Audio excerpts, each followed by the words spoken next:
One man, 24 hours, one dream.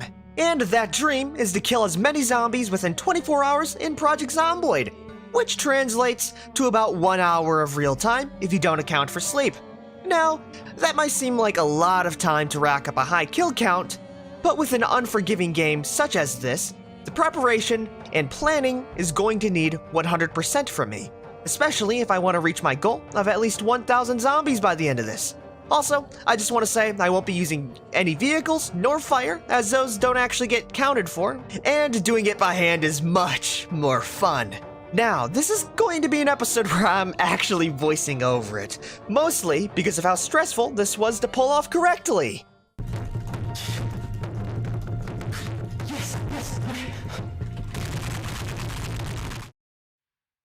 Anyways, we're going to be starting off in West Point for proximity to important locations, and feel free to pause the video and grab the traits if you'd like. We're also making a certain themed character that you may or may not pick up on.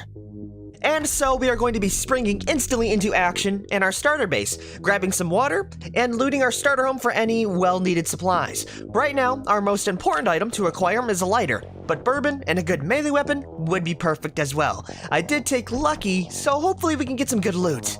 And the funny thing is that we actually got a shotgun in the closet of our starter home.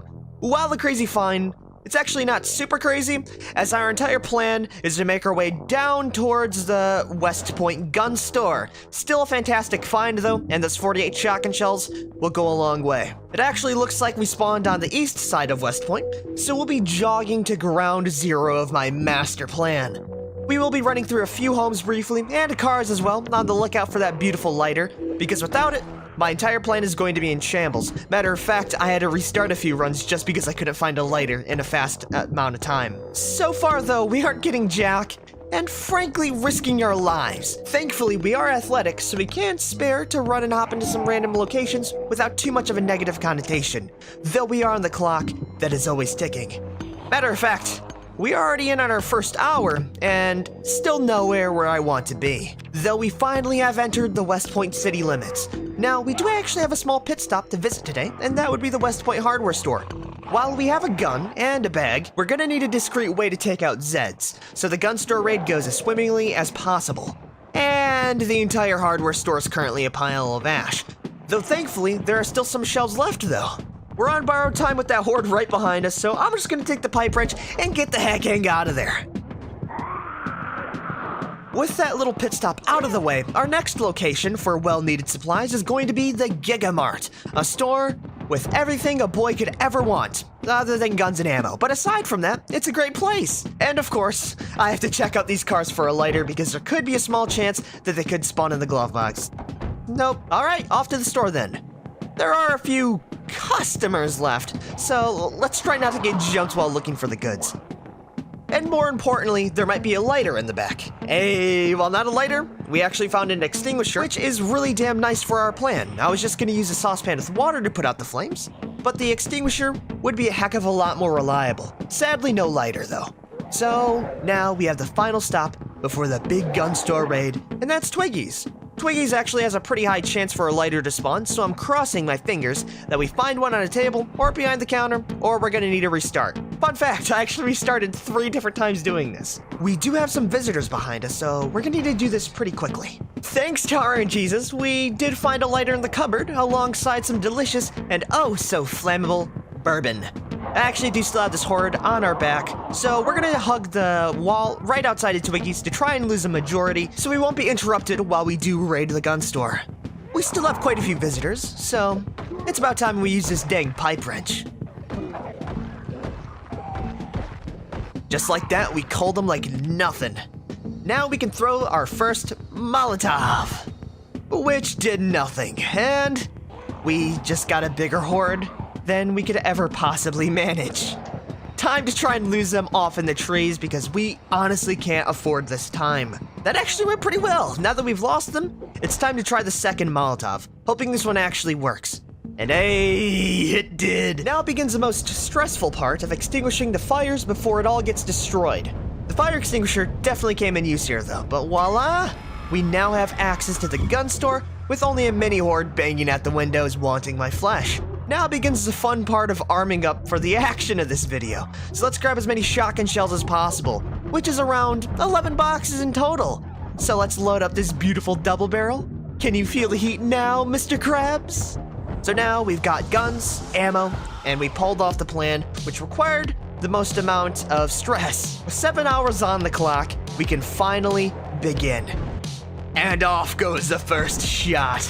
This is where things get a little tricky, as zombies are going to start pouring in at all angles, so we're going to have to stay vigilant on not getting snuck up on. Right now, my main plan of action is to attract all the Zeds in the area and circle the Spiffos in hopes of rounding up all of them into a massive pile, so I can focus on killing one massive group instead of a bunch of little pockets. It'll take a while to get into place, but it should make all the difference. Really damn happy with how well this run went so far.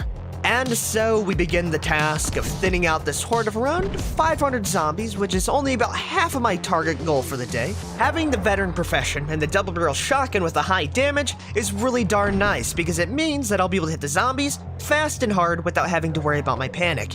And also, leveling should be super darn easy as well, with +2 in my shooting skill already. Now, while I was leading these hordes around, I found it pretty funny that there actually was a sledgehammer here, which is insanely lucky, especially with its proximity to Twiggies, but I'm still pretty happy we didn't have to resort to using it, because it does make this plan for the game extremely luck-based without the Molotov and water strategy.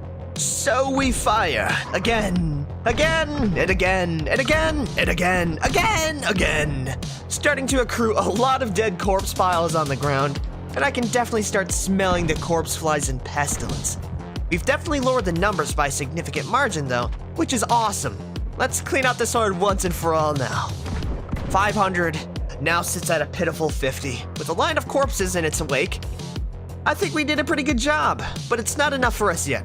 We're only about 13 hours, or just a little halfway through the challenge, and it's approaching night. So we're gonna be paying a visit to the now empty Gigamart for some real nice stuff, aka this delicious coffee and any bags that may or may not be on the shelves.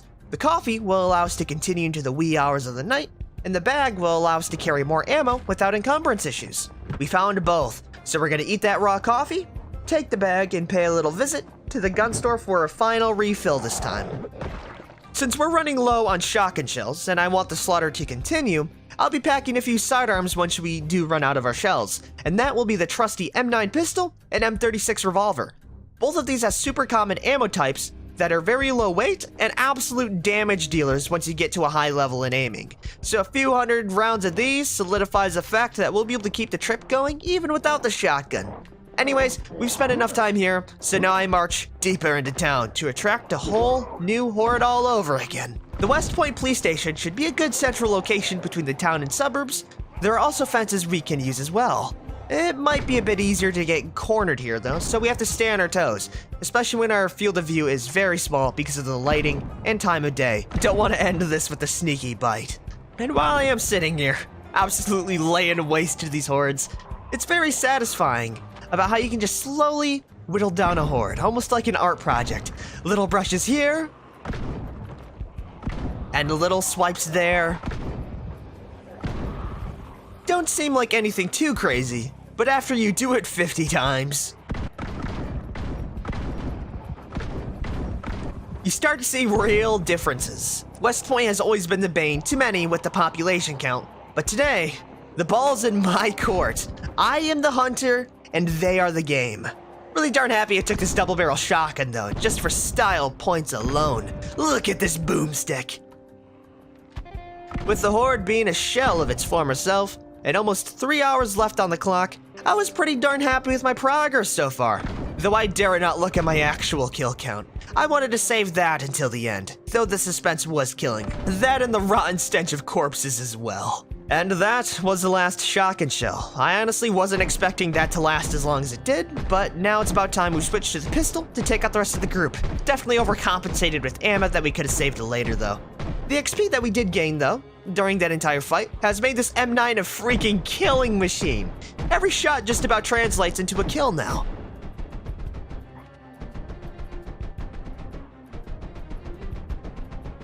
Bada bingus, the last one was taken down. So now, the problem of actually finding zombies has arisen. We still have until 9 AM until this formally ends. So now begins the task of running around like a headless chicken, picking off stragglers in a desperate attempt to get a slightly higher kill count. Bam, boom, bada, boingo.